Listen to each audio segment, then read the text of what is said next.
আমি প্ৰতিদিনে আপোনালোকৰ হেল্থ চেকআপ কৰি থাকোঁ। বিভিন্ন মানুহ আহে, গোটেই অসমৰ পৰা আহে। মাষ্টাৰ হেল্থ চেকআপ কৰিব আহে, কোনোবাই এটা কম্প্ৰিহেনচিভ হেল্থ চেকআপ কৰিবলৈ, প্ৰাইমেৰী হেল্থ চেকআপ কৰিবলৈ, এনেদৰে মানুহবিলাক আহে। আৰু তাত আমি দেখোঁ যে বেছিভাগ যিখিনি মানুহ আমাৰ ওচৰলৈ আহিছে হেল্থ চেকআপ কৰিবলৈ, বেছিভাগ মহিলা। আৰু যিসকল পুৰুষ তেওঁলোকে অলপ কমকৈ আহে, তেওঁলোকে হেল্থ চেকআপ কৰিবলৈ কমকৈ আহে। ইভেন এনেকুৱাও হয় যে ৱাইফ যেতিয়া আহিছে নিজৰ হেল্থ চেকআপ কৰিবলৈ, আমি যেতিয়া পুৰুষজনক বা হাজবেণ্ডক আমি কওঁ যে আপুনি নকৰে নেকি, কৰি লওক, তেতিয়া তেওঁ কয় কি মই ঠিকে আছোঁ, মোৰ এতিয়া একো নাই।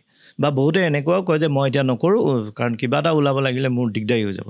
এনেকুৱা ধৰণৰ কথাবিলাক আমি শুনিবলৈ পাওঁ। এতিয়া মই প্ৰতিজন পুৰুষকে অনুৰোধ কৰিছোঁ যে পুৰুষসকল হ'ল প্ৰভাইডাৰ। তেওঁলোকে গোটেই ফেমিলিটোৰ কাৰণে তেওঁলোকে ভৰণ পোষণ গোটেইখিনি যোগান ধৰে, তেওঁলোকে পৰিশ্ৰম কৰে বাহিৰত, কিন্তু সকলোতকৈ বেছি তেওঁলোকে নেগলেক্ট কৰে নিজক।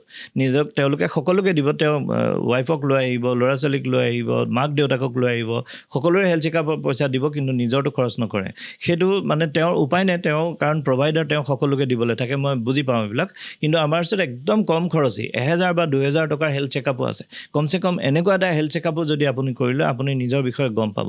আৰু আদাৰৱাইজ আপুনি ষ্ট্ৰেছত বহুত মেল বা পুৰুষৰ ক্ষেত্ৰত আমি দেখোঁ কোনোবাই এলকহল খাইছে, কোনোবাই চিগাৰেট খাইছে, এনেকুৱা ধৰণৰ হেবিটবিলাক থাকে। তো এইটোৱে গৈ আপোনাক এদিনাখন হাৰ্ম কৰিব, আৰু সেইদিনা আপোনাৰ বহুত পইচা খৰচ হ'ব, গোটেই ফেমিলিটোৰ ওপৰত বহুত বেছি প্ৰেছাৰ পৰিব যে এনেকুৱা বেয়া দিন নাহক, সকলোৱে ভালে থাকক আৰু সুস্থ থাকক। কাৰণ সুস্থ হ'লে আপুনি হেপ্পী হ'ব।